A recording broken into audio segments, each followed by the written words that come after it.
சில செய்திகள் இல்ல சில விஷயங்கள் பார்க்குறப்பவே நமக்கு ரொம்ப ஒரு நெருடல, எல்லாத்தையும் தாண்டி ஒரு வலியை குடுக்கும். அது ஏன் அந்த அளவுக்கு நமக்கு ஒரு வலியையும், நெருடலையும் குடுக்குது அப்படின்னு கேட்டா, தமிழ்நாட்ல நடைபெற்ற பல சீர்திருத்தங்களை நம்ம தலைமுறையில அனுபவிச்சிருக்கோம். தமிழ்நாட்ல நடந்த பல மாற்றங்களை நேரடியாக கல்வியோ, சமூக நீதியோ, வேலைவாய்ப்போ, பகுத்தறிவு சிந்தனையோ இப்படி ஏதாவது ஒண்ணால பலனடைந்தவர்களாக இருப்போம். இப்ப நம்ம திரும்ப இந்த சமூகத்துக்கு என்ன செய்ய முடியும் அப்படின்றப்ப, குழந்தைகளோடு பயணிப்பது, குழந்தைங்கள்ட்ட போய் இந்த செய்திகள் எல்லாம் கொண்டு சேர்ப்பது, குறிப்பாக குழந்தைங்க கிட்ட அறிவியல் மனப்பான்மை பற்றிய செய்திகளை சொல்றது, அவங்களுக்கு ஒரு விழிப்புணர்வை ஏற்படுத்துறது, இந்த மாதிரி செயல்பாடுகளை தமிழ்நாட்டில் நிறைய குழந்தை நல ஆர்வலர்கள் செஞ்சுட்டு வராங்க. அதுவும் கலை வடிவத்தை பயன்படுத்தி ஒரு ஆர்ட் ஃபார்ம்ல எப்படியெல்லாம் இதை குழந்தைங்க கிட்ட கொண்டு போய் சேர்க்க முடியும், எதை அதை தான் பார்க்க இருக்கோம். ஆனா இன்னைக்கு நடக்கக்கூடிய கூத்துகள் காண சகிக்காத, பொறுக்க முடியாத, வலிமிகுந்த பல சம்பவங்கள் நடந்துகிட்டு இருக்கு. இதை பற்றி நம்ம பேசாம இருந்தோம் அப்படின்னு சொன்னா ஏதோ ஒரு வகையில் இதுக்கு முற்றுப்புள்ளி வைக்காமையே போயிடுவாங்களோ அப்படின்ற ஆதங்கத்தின் வெளிப்பாடாக தான் இந்த வீடியோ. அதே நேரத்தில் இன்றைக்கு சட்டமன்றத்திலும் எதிர்க்கட்சி தலைவர் இதை பற்றி பேசி இருக்கிறாரு. நிறைய குழந்தை நல ஆர்வலர்கள் அதை கண்டிச்சிருக்காங்க. அதை பற்றி பேச வேண்டிய கடமையும் பொறுப்பும் நமக்கு இருக்கு. வீடியோ முழுமையா பாருங்க, மற்றவர்களுக்கும் பகிருங்க.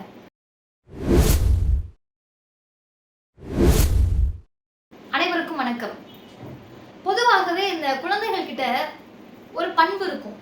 அது என்ன அப்படின்னு கேட்டீங்கன்னா, நீங்க ஒரு செய்தியை கொண்டு போய் சேர்க்கிறப்ப அதை சீக்கிரமே அவங்க வந்து அப்சர்வ் பண்ணிக்குவாங்க.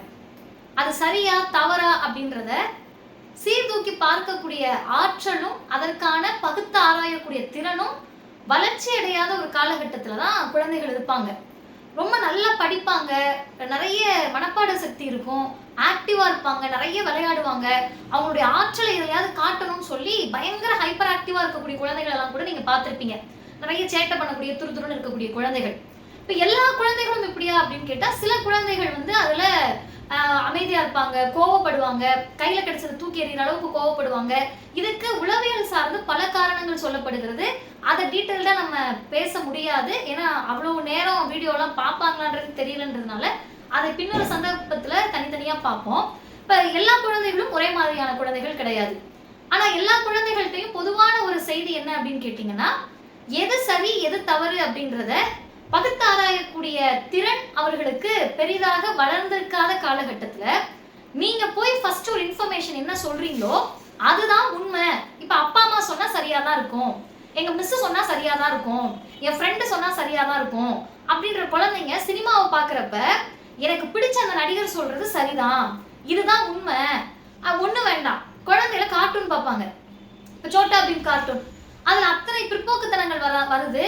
அதை ஒரு குழந்தை பாக்குறப்ப இந்த சோட்டா பீமுக்கு லட்டு சாப்பிட்டா சக்தி வருதுன்னு நம்பும். டோரா பாக்குதுன்னா அந்த மேப்பை வச்சே அவ்வளவு பயணிக்கலாம்னு ஒரு குழந்தை நம்பும். அதே போலதான் இன்னைக்கு வந்திருக்க நிறைய சேனல்கள். மோட்டு பட்லுன்னு பார்த்தா சமோசாவை சாப்பிட்டுட்டு அவனுக்கு சக்தி வந்துடும். அப்ப இந்த குழந்தைக்கு அந்த சமோசா மேல ஒரு ஈர்ப்பு இருக்கும். இது அந்த வயதுல இருக்கக்கூடிய ஒரு 3ல இருந்து 5 வயசுக்குள்ள இருக்க குழந்தைங்களுக்கு இதெல்லாம் நடக்கும், நம்மளும் செய்யலாம் அப்படின்னு சொல்லிட்டு, அதுக்கு பிறகு குழந்தைகள் வந்து கொஞ்சம் கொஞ்சமா சினிமா கார்ட்டூன்ல இருந்து சினிமா பார்க்க தொடங்குவாங்க, பாடல்கள் பார்க்க தொடங்குறாங்க. இன்னைக்கு கையில எல்லாமே வருது, நாமளும் நீங்களும் போய் சொல்லணும்ன்றது இல்ல. அவங்க எடுத்தாங்கன்னாவே அது ஃபில்டர் பண்றதெல்லாம் கிடையாது.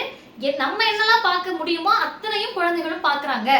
அப்ப அவங்க பார்க்கக்கூடிய செய்திகள்ல ஆபாசமானது வருது, அவதூறுகள் வருது, கொச்சைப்படுத்தி வருது, பெண்களை கேவலமா பேசக்கூடிய வீடியோக்கள் வருது, ரீல்ஸ்ன்ற பேர்ல என்னென்னமோலாம் வருது.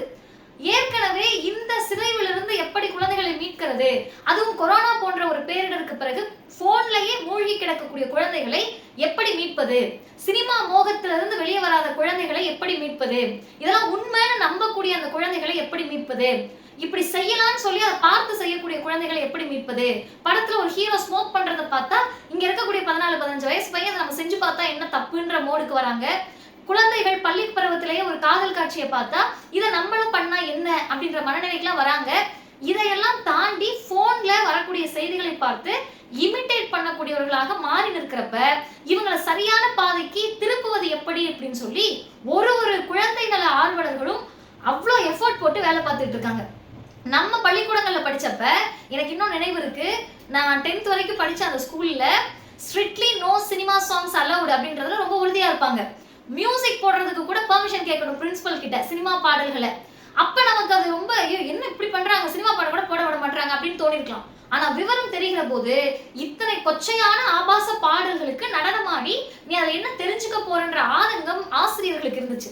இன்னைக்கு உங்க பள்ளிக்கூடத்துக்குள்ள வந்து சினிமா பாடல்களுக்கும் குத்து பாடல்களுக்கும் வந்து ஆடுறாங்க, பாடுறாங்க, குழந்தைகளை பாட வைக்கிறார்கள்.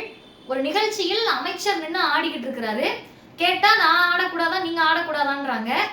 என்ன பாட்டுனா ஏதோ வாடி வாடி வாடி கைப்படாத சீடியா. என்ன நிகழ்ச்சி தெரியுமா அது?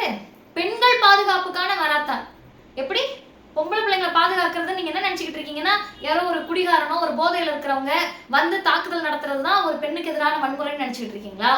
சொற்களால் வார்த்தைகளால் பேசக்கூடிய ஆபாசங்கள் இருக்குல்ல, அதுவும் அதற்கு இணையானதுதான். இங்க தொடங்கிதான் அங்க போய் முடியுது. இப்ப கைப்படாத சீடினா என்னன்னு அங்க உங்க பின்னாடி நிக்கிறது ஒரு ஸ்கூல் பையன் தாவேகா கட்சி கொடியோட நிக்கிறாரு, அந்த துண்டோட நிக்கிறாரு.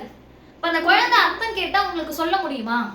குழந்தைகளிடத்தில் அர்த்தம் சொல்ல முடியாத வகையில் இருக்கக்கூடிய ஒரு பாடல் அமைச்சர் என்கரேஜ் பண்ணலாமான்றது ஒரு தார்மீகமான கோபம்.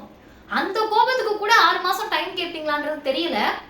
அதுக்கு அடுத்து முக்கியமானது, இன்னைக்கு ஒரு வீடியோ பார்த்துட்டு உண்மையாகவே அதை கடந்து போயிடலாம். உண்மையா அமைச்சர் ஆனதுக்குலாம் நான் உண்மையை சொல்ல, அது அவங்க அப்படிதான், அதை நம்ம ஒண்ணுமே பண்ண முடியாது அப்படின்ற நிலைமைக்கு வந்துருவோம்ல. அதை கடந்து போலான்றப்ப இதை தொடர்றீங்க. இன்னைக்கு பள்ளிக்கூடத்துல அரசு பள்ளிக்குள்ள பிள்ளைங்களை அந்த பிரேயர்ல நின்று பிரேயர் சாங்ஸ்லாம் பல பள்ளிக்கூடத்துல பாடுற மாதிரி வரிசையாக ஆண் மாணவர்களையும் பெண் மாணவர்களையும் நிப்பாட்டி ஜாலியோ ஜிம்கானா நண்பா அப்படின்னு ஏதோ ஒரு பாட்டை பாட வைக்கிறீங்க. இது என்ன சொல்ல வரீங்க? ஏன் பதறுது அப்படின்னு கேட்டீங்கன்னா, அறிவியல் மனப்பான்மையை கற்றுக்கொள்வதற்கும் கற்றலுக்கான இடம் பள்ளிக்கூடம். மற்றதெல்லாம் ரெண்டாவது. தெரிந்து கொள்வதற்கான புதுசா இருக்க செய்திகளை படித்து தெரிந்து கொள்வது, கற்றுக்கொள்வது, உலக அரசியலை புரிந்து கொள்வது, இது எல்லாத்துக்குமான இடம் பள்ளிக்கூடம். அந்த பள்ளிக்கூடத்தில் நீங்கள் எதை விதைக்க நினைக்கிறீர்கள் அப்படின்ற அச்சமும் பயமும் தான் கேள்வி கேட்க வைக்கிறதே தவிர, ஐயோ பாருங்க எங்க கட்சி பண்றதுனாலதான், எந்த கட்சியாக இருந்தாலும் இந்த கேள்வியை கேட்டுதான் ஆகணும். இன்னொன்னு, இது தனிப்பட்ட இந்த கட்சியா அந்த கட்சியான்ற பிரச்சனை இல்லை. தமிழ்நாட்டில் இருக்கக்கூடிய ஒட்டுமொத்த மாணவர்களுக்கான ஒரு குழந்தை நலனுக்கான பிரச்சனை இது. நியாயமா இதை முதல்ல யார் கேள்வி எழுப்பியிருக்கணும் அப்படின்னு கேட்டா, பள்ளிகள் இருக்கக்கூடிய ஆசிரியர்கள் இதற்கு அனுமதிச்சிருக்க கூடாது. ஏன் கஷ்டமா இருக்குன்னு கேட்டா, என்னுடைய அம்மா ஓய்வு பெற்ற தலைமை ஆசிரியர். அவங்க வந்து அறிவியல் பாடல்களையும் அறிவியல் சார்ந்த அத்துணை பாடல்களையும் கணிதம் குறித்தான பாடல்களையும் பாடலா பாடி பாடி குழந்தைங்களுக்கு சொல்லிக் கொடுப்பாங்க. எனக்கு நிறைய நாள் வீட்டுல வந்து அந்த அறிவியல் சார்ந்த பாடல்களை சொல்லிதான் குழந்தை தொழிலாளர் முறை எவ்வளவு தவறு அப்படின்னு பாடல் மூலமா கத்துக் கொடுப்பாங்க. எப்படி உலகத்தில் வந்து உயிரினங்கள் தோன்றுச்சு அப்படின்றத பாடல் மூலமா கத்துக் கொடுப்பாங்க. புவியீர்ப்பு விசைக்கு ஒரு பாடல் சொல்லி கொடுப்பாங்க. இதையெல்லாம் பார்த்து வளர்ந்த ஒரு தலைமுறைக்கு பள்ளிக்கூடத்திற்கும் மதத்திற்கும் எப்படி தொடர்பு இருக்கக்கூடாதோ பள்ளிக்கூடத்திற்கும் சினிமாவுக்கும் இருக்கக்கூடாது. RSS அஜெண்டா தான் கேட்ச் தெம் யங். சின்ன வயசாக இருக்கிறப்ப சிந்திக்கக்கூடிய திறன் வளர்ப்பதற்கு முன்பே அவங்களை பிடிச்சிடணும். ஏன்னா சிந்திக்க தொடங்கிட்டா யார் RSS, மதவாதம்னா என்ன, பிஜேபினா என்ன, ஆரியம்னா என்ன, பாசிசம்னா என்ன, நீங்கள் செய்யக்கூடியது என்ன அப்படின்னு கேள்வி கேட்பாங்கல்ல. இப்ப சிந்திக்கும் திறன் வருவதற்கு முன்பே அவங்களுடைய மூளையை மழுக்கடிக்கணும்ன்றது RSS சித்தாந்தம். அதனுடைய ஒரு வெளிப்பாடு தான் சிந்திக்க விடாம தடுப்பதற்கு சினிமாக்களை கொண்டு போய் பள்ளிக்கூடத்துக்குள்ள சேர்க்கிறது. இதை யார் ஒருவராலும் ஏற்றுக்கொள்ள முடியாது. குறிப்பாக குழந்தைகளிடத்தில் இதை திணிப்பதை ஏற்றுக்கொள்ள முடியாது. ஏங்க நீங்க ஸ்கூலுக்கு வெளியே அந்த குழந்தை பாட்டு பாடுது, அதை என்ன பண்ணுவீங்க? ஸ்கூலுக்கு வெளியே வீட்டுக்குள்ள சினிமா தியேட்டர்ல அந்த குழந்தைகள் கற்றுக்கொள்ளக்கூடியது தவறாக இருந்தால் அதை திருத்துவதற்கு தான் பள்ளிக்கூடம், அதை சரி செய்வதற்கு தான் பள்ளிக்கூடம். வெளிப்புற சூழலில் அந்த குழந்தை எதை கத்துக்கிட்டு வந்தாலும் உள்ள இருக்கக்கூடிய பள்ளிக்கூடம் கற்றலுக்கான இடமாக மாறி நல்ல ஆசிரியர்களால் அந்த குழந்தைகள் சீர்திருத்தப்பட வேண்டும், சரி செய்யப்பட வேண்டும். ஆனால் இத்தனையும் செய்ய பொறுப்பேற்றிருக்கக்கூடிய பள்ளிக்கூடங்களில் ஆசிரியர்களே இதற்கு துணை போனால் அந்த குழந்தைகளை யார் மீட்பது? ஒரு மனிதநேய கண்ணோட்டத்தோடு இதை யோசிங்க. தமிழ்நாட்டை சூழ வேண்டிய ஆபத்துகள் எல்லாம் மதம் என்ற போர்வையில் மட்டும் வராது, சினிமா என்ற போர்வையிலும் வரும். இதை கண்டிக்க வேண்டிய, இனிமேல் நடக்காமல் பார்த்து கொள்ள வேண்டிய கடமையும் பொறுப்பும் நம்மை போன்ற ஒவ்வொருத்தருக்கும் இருக்கிறது. அதனுடைய வெளிப்பாடாக தான் நேற்றைக்கு சட்டமன்றத்தில் எதிர்க்கட்சி தலைவர் அண்ணன் உதயநிதி ஸ்டாலின் அவர்கள் சினிமாலேயே தத்துவ பாடல்கள்லாம் இருக்குல்ல, அதை கூட பாடிக்கங்க, குத்துப்பாடல்கள் ஆபாச பாடல்கள் எல்லாம் பாடாதீங்கன்னு சொல்லியிருக்காங்க. இது ஏதோ திமுகவுக்கான அவருக்கான செய்தி இல்ல, ஒட்டுமொத்த குழந்தைகள் நலனுக்கான செய்தி. எல்லாத்தையும் அரசியல் பார்த்து, எல்லாத்தையும் ஓட்டா பார்த்து, எல்லாத்தையும் வாக்காக பார்க்காமல் கொஞ்சம் சிந்திக்கும் திறனோடு மனிதநேயத்தோடு சிந்திப்போம். நன்றி.